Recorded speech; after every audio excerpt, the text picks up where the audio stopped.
Greetings, friends. The other day I saw this post by Benay's Phylactery on X.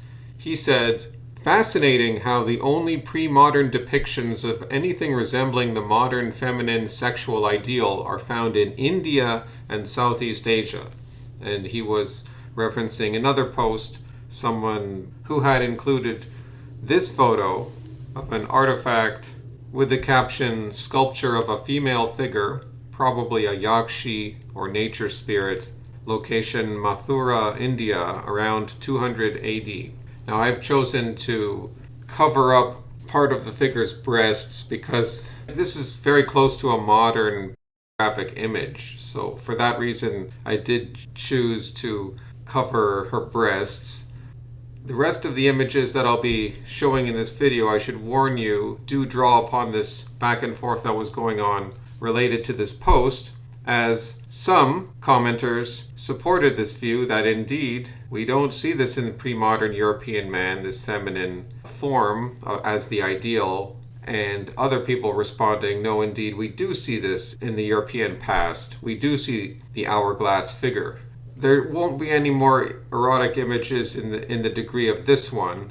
No one was really trying to argue for India or Southeast Asia. This is the only image from that part of the world. So I can't prove to you based on this thread or make the case that it really was only India or Southeast Asia that held the hourglass figure as the sexual ideal for the female, in the ancient world at least. I can't prove that based on this here, although that we do see evidence of that, but it's only one image, so what can I say?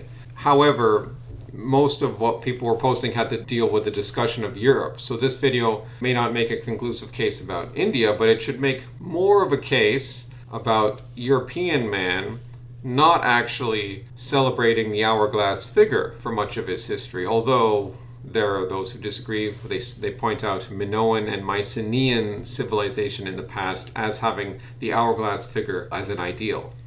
This is actually a very fascinating question, and there's no way to do this without seeing the artifacts themselves, whether it's a painting or whether it's a sculpture. We have to see the actual artifacts. And this is just going to be a selection of artifacts based on what people were commenting on the thread. I'm not an art historian, so take it all with a grain of salt. I can't even prove to you that this image is when they're claiming it's from. Well, around 200 AD, the Western Roman Empire was basically at its height. The Greeks and the Romans reached a very advanced level of art.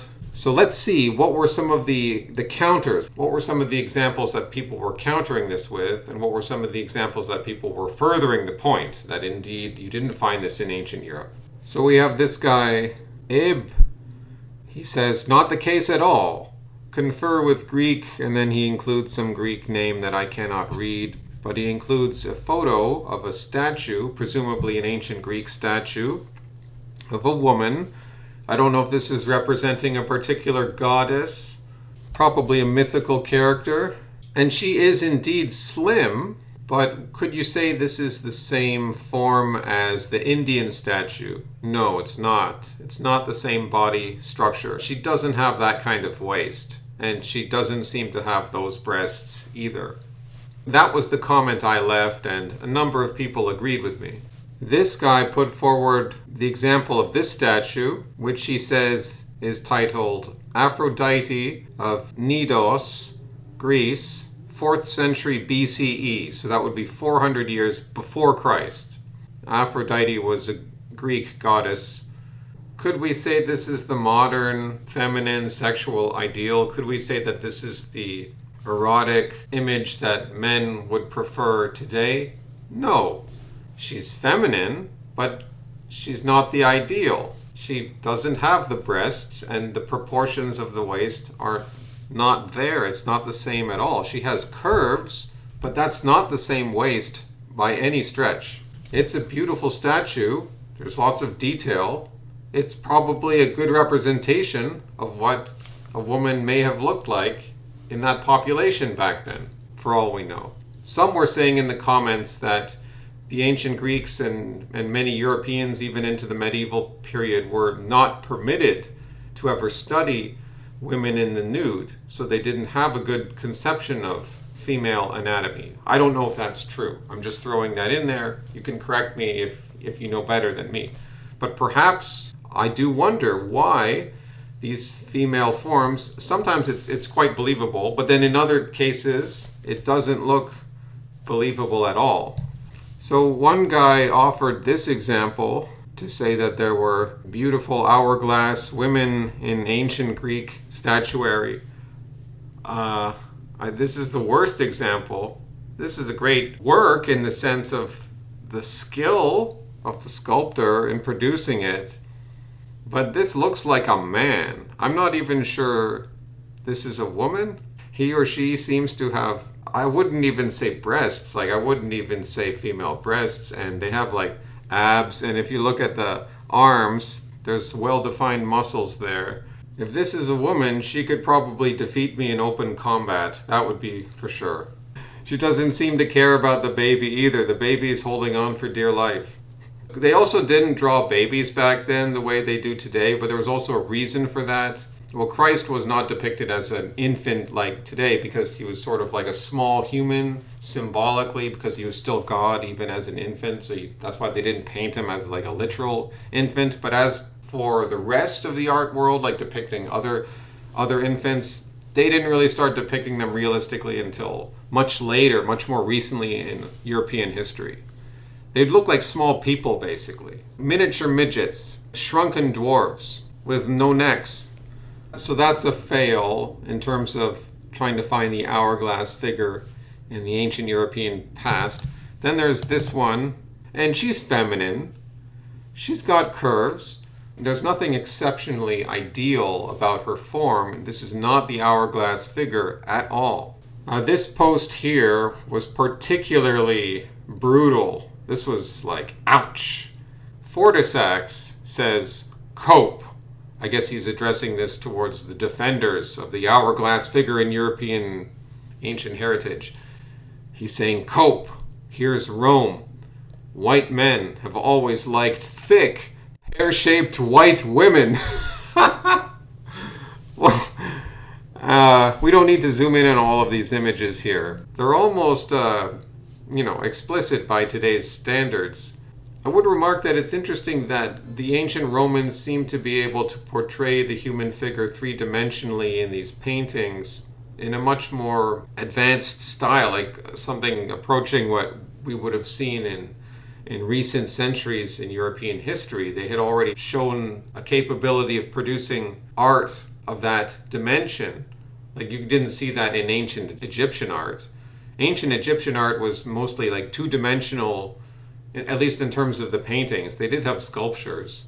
It didn't have the human or personal style that we can see in these Roman paintings of people. They're interesting for that, but again, they do not show the same feminine sexual ideal at all that we would recognize today. We don't need to spend too much time on these images. They're actually kind of dirty. I don't like looking at these images. Now, it wasn't a lost cause in the end for European man, for Western man, because you did have these people talking about Minoan and Mycenaean civilization, as I had mentioned previously, and they were saying, yes, the hourglass figure was there. This guy, he included a good example. He included this image here. It looks like it's an ink drawing baked on a vase, or maybe it's on a wall. I can't tell, but it looks like it was on an implement or something, like not strictly a painting. And we see clearly a woman that would meet modern standards of the sexual ideal. She's got a very narrow waist and ample breasts. And also, they paid attention to how they styled her hair and the exquisiteness of her face. All of the hair, the face looks feminine too, just from a simple two-dimensional image. This is two-dimensional almost in the way ancient Egyptian art was. Come to think of it, even they had female forms that I think had narrow waists. It might be more than just India that had that form. But of course, we have to acknowledge Minoan civilization, Mycenaean, based on this image, they do seem to have also had that. But there weren't too many other examples shown. There were some other examples from Minoan and Mycenaean. It's like, yeah, you see the narrow waist, but the images were so overly stylized that they didn't even look real, so I didn't even include them here. So we just have a limited amount of examples to work with here. We can't draw a definitive conclusion. We've seen enough that we can ask legitimately what was going on with European men. Like, how is it that we had this ideal of overweight women being beautiful? Where did that come from? Was that really just the artist class with their patrons employing them to represent these things in certain places, usually in the church, but for some time period outside the church, but in very select locations? Perhaps they weren't actually depicting what men really desired, but I can't buy that conclusion totally, because you'd expect that they would have to speak to truth. They would have to speak at least somewhat to what men really wanted, what they really envisioned as the ideal back then. I feel that art couldn't have been completely disconnected from that, because we see this centuries after centuries. We've seen ancient Roman examples, and certainly in the Renaissance, the paintings of like Michelangelo and other artists like that, it's generally plump women. That's generally what you see. At some period in European history, it starts to change, whether that's also in terms of art or in terms of fashion, like you get the corset. I guess that was more of an aristocratic thing, but certainly in recent centuries, Europeans had figured out that narrow-waisted men were now finding this attractive, I guess. So at some point we figured it out. I don't know why that was only in recent centuries. To conclude this video, the theory which I'm working with to explain this is that Europe in ancient times, up till medieval times and beyond that, was kind of not the center of world civilization. It was a backwater in many degrees. It was rough, there was heavy forests and mountains, and it was a temperate climate, cold, even farther north than much of Canada, if you think about it. If you think about Germany, England, France, like the Baltics, like much of this is actually farther north than where most people in Canada live. We're talking very dark winters. Is this really the sort of environment that is going to encourage relatively slim women with the hourglass figure to proliferate? Now, this is not to say that hourglass figure women are less healthy or less fit. I don't think that's true at all. They have the ideal waist ratio to bear children. That's one of the reasons why we find them attractive. However, would they really do that well in these harsh environments as opposed to blockier, stockier women? I would tend to think the latter would do better. You just would need stronger women. And it's true that sometimes these women could be quite tough, and Celtic women sometimes even fought. Look at Incan women in the mountains of Peru. They're stocky, smelly women. There are reasons for this.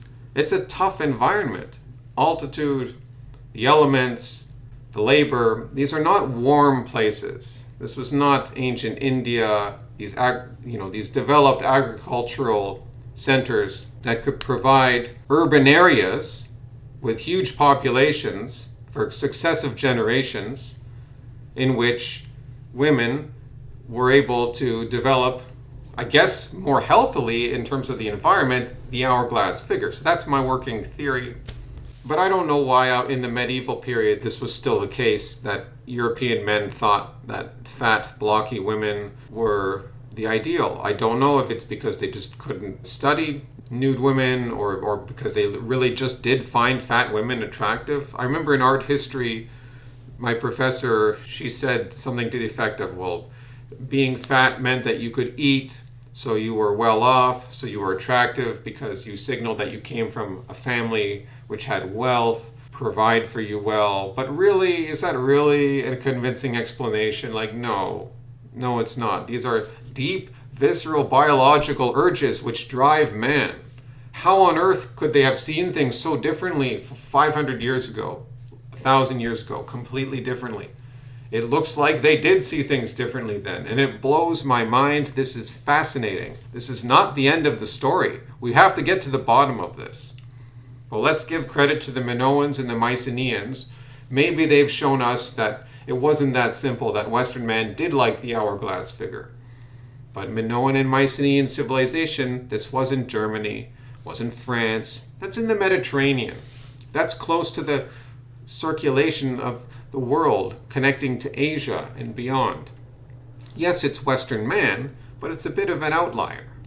I think there's environmental reasons, commercial reasons why we would see different art here which would resemble what we might see in ancient India, Southeast Asia, perhaps Egypt. We haven't really gone into those cultures in this video. It's beyond the scope of this video. That would take a lot more research. I don't have that time to do that right now. Hope you found this interesting. Hasta luego, amigos!